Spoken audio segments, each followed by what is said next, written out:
Hey guys, I promised a video on my mold making that I do with my 3D prints.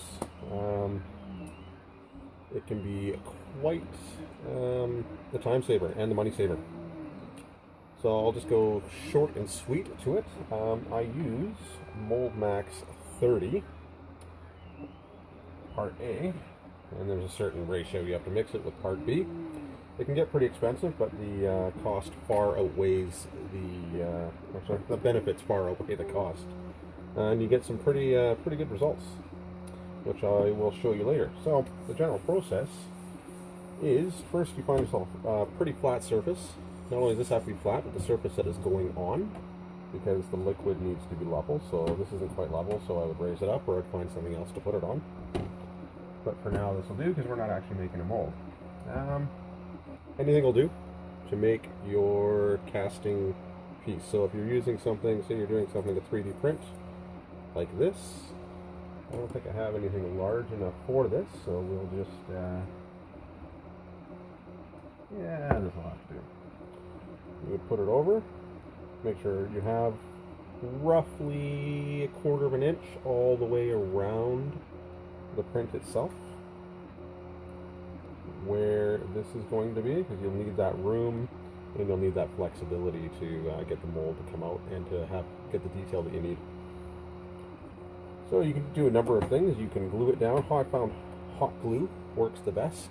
You can use anything. You can use an empty pop can. You can make your own out of cardboard, whatever. The main thing is that when you glue it along the sides and around here,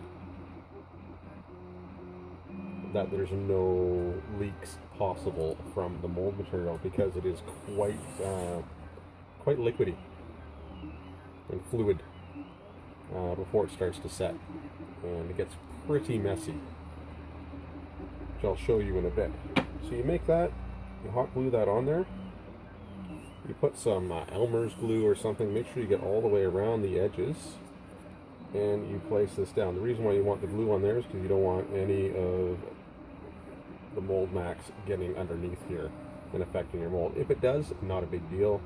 You just, once the mold's cured, you pop it out and you just trim it with a knife and make sure it's nice even sides. So you would put it inside, mix your stuff up. Like I said, it's quite messy.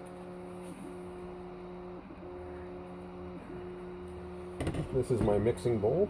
Don't tell the wife that I've used her spatula. And even that cleans up. I don't think we'll use this for food again. Once it cures, it's pretty strong. That's just a few mils thick. Now this pink stuff here is not the 30.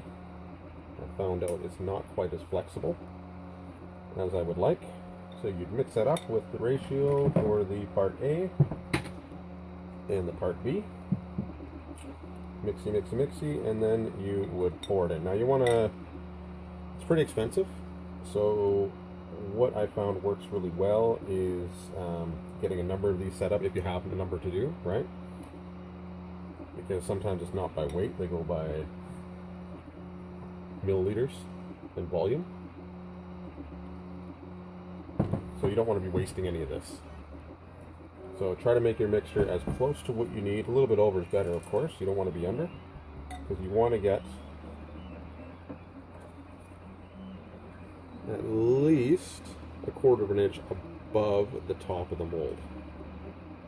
So above this point here, about 1/4 of an inch. That'll give you enough room when you pour your other material in.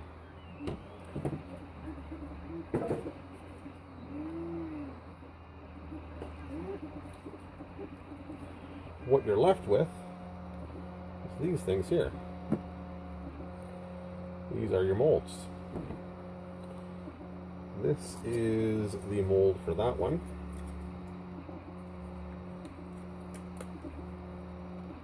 And it just pops in like that. Now for this one I wanted a bit of a thicker base, so I actually added something on the bottom so that when I poured my mold it was a little thicker, because the material I was using, that's quite thin and that would snap too easily. So I put some clay in the bottom when I put it on here and when I put it here, which also worked as a barrier for the Mold Max. and it gave me a bit thicker.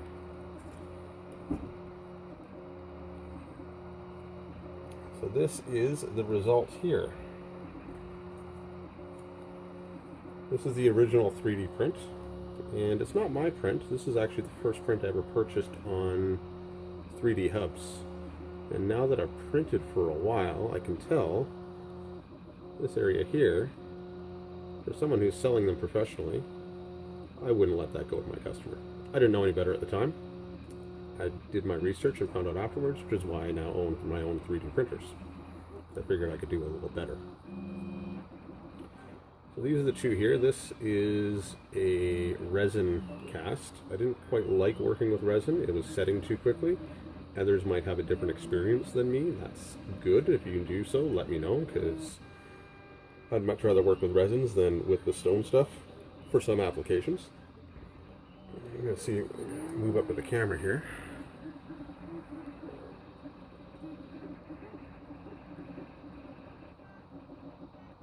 Absolutely no difference. It even caught the detail of the shitty print job that they did, just so you can tell.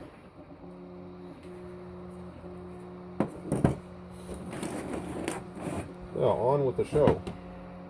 So once you have your molds, you again want to find a flat surface. This isn't flat, so I'd either make it flat and level, or I would find a proper surface that was level. I am a particular fan of tough stone and hydro stone. It gives a lot of your prints, especially if they're art type prints, a really good, nice feel to it, nice heavy feel to it, and can really add some interesting qualities to your prints. This is it here. It's like a flower. There's a marble in there for some reason. No doubt my kid. And you mix it with water. You can buy these in 50 kilogram bags for around $60. And that is a shit ton. It's kind of tough to, they do give you mixing instructions, but you will find your own. I just kind of eye it most of the time, and I kind of know now how I need to mix it. So you can play with it a bit. You have enough of it. You know, you don't want to waste any, but 50 kilogram or 50 pound bag, you'll be fine. You'll have tons to play with. You mix that up. I usually use my red Solo cups. Again, mixing to the amount that you need, right? You always want a little bit more than you need for these because you have a lot of liquid. So when you do pour it in, you want it to be over. And you can use, once you pour it in there, you want to give it a little wiggle and let the air bubbles settle out. And what you'll find is a lot of the heavier material, because it's mixed with water, will fall to the bottom, which is why you kind of overfill it a bit, which is fine. This takes about a half hour to an hour to set before you can actually do anything with it. Sometimes it's 15 minutes. Pro tip, if you want it to set faster, use warm water. That works quite well. Once you start seeing it, you can kind of play with this stuff. It gets a little tacky. All you want to do is take a straight edge of some sort and scrape it across. Do the same thing for these. Scrape it across, and you'll see it's kind of dryish as you do that, and that's how you know you've got it right. You let it sit. I usually let it sit for about another 2 hours, and then you just pop them out. So we'll get some of this shut out of the way, and let's see, in case you're wondering about the quality. I'm showing you these ones.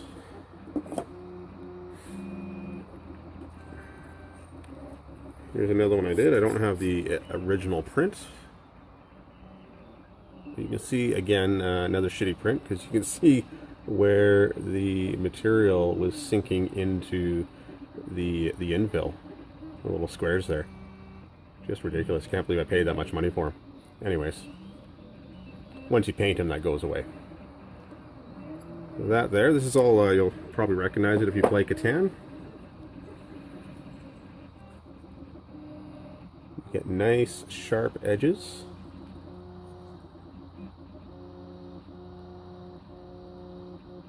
some air pockets there. See what happens right there. You'll see what happens when you get a little air pocket. You want to make sure you get them all out of there. And then you can paint them up. It really, my painting ability is lackluster at best. As is my video shooting capabilities. There you go. It's quite strong. These are both. Oh, there we go. I finally broke it. It takes quite a bit to break it. Once you paint them and give them some sort of seal, they're actually a little bit stronger.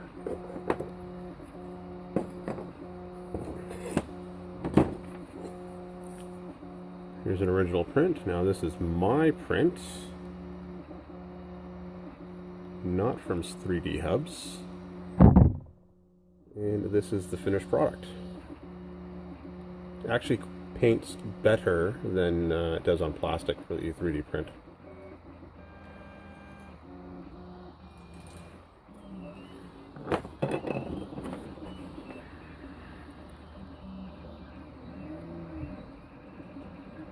Original print. It gets right down to the little cracks down the bottom of the bricks there. It works quite well. See if I can open this up for you.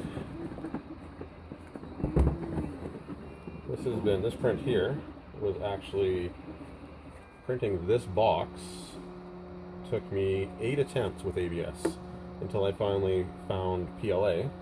I was wondering what all the hype was about the PLA. Now I know. I could never get this thing to stop lifting off when I was using it. It's actually a cool little set by a guy on Thingiverse if you play Catan. Unsettled there.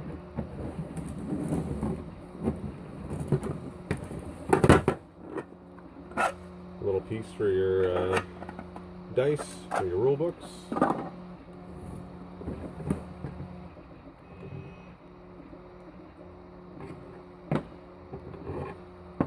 one's a little better. And that is the mountain piece, or as you Catanians would know it as.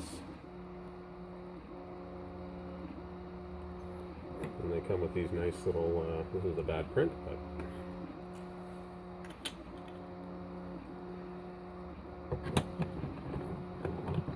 little factoid on these Catan sets. The company that makes Catan released a 3D set in 1980, I think, or 1990, I'm not sure. You can't find them, and they sell for hundreds and hundreds and hundreds of dollars.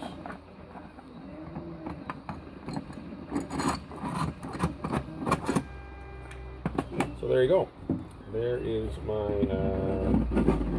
video on using molds with your 3D prints.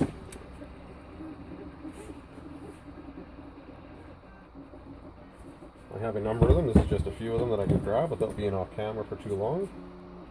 You can do, see if you can see the detail. These are roads for Catan, and if the video focuses, there we go. You can actually see the small little brick inlays in there. And that all shows up with the tough stone or hydro stone, which is the powdered stone material I use. A few other tips when you're pouring the mold in. I had forgotten. When you're pouring the mold in, you want to pour it in at the lowest point to prevent air pockets. So find the lowest point in your mold and pour it in from there and let it fill from there. The same goes for when you're pouring this in, the hydro stone that you're mixing with the water, or the tough stone that you're mixing with the water. When you're pouring into your molds, you want it pouring in at the lowest point. You might have little things like, so you can see the, this is an island piece. There's actually a sign in here. Can't really see it, of course.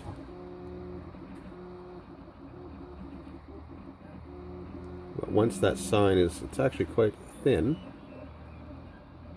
Once that sign is complete, it actually says help on it, and it's like, ooh, 3 mils thick. It's a piece that's hard to keep on there because it's only held on for those 2 little holes. But once you paint it and seal it, it's actually pretty tough. So if you have any questions, post them in the link below. Here's some ships for Catan. You can see had a little bit of difficulty getting some of the tough stone out of there. Probably didn't let it sit long enough. Maybe this will. So this is a sail from one of the ships. I can get it to focus.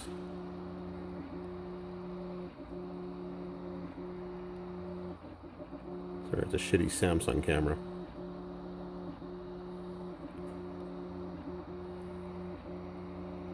That's a little better.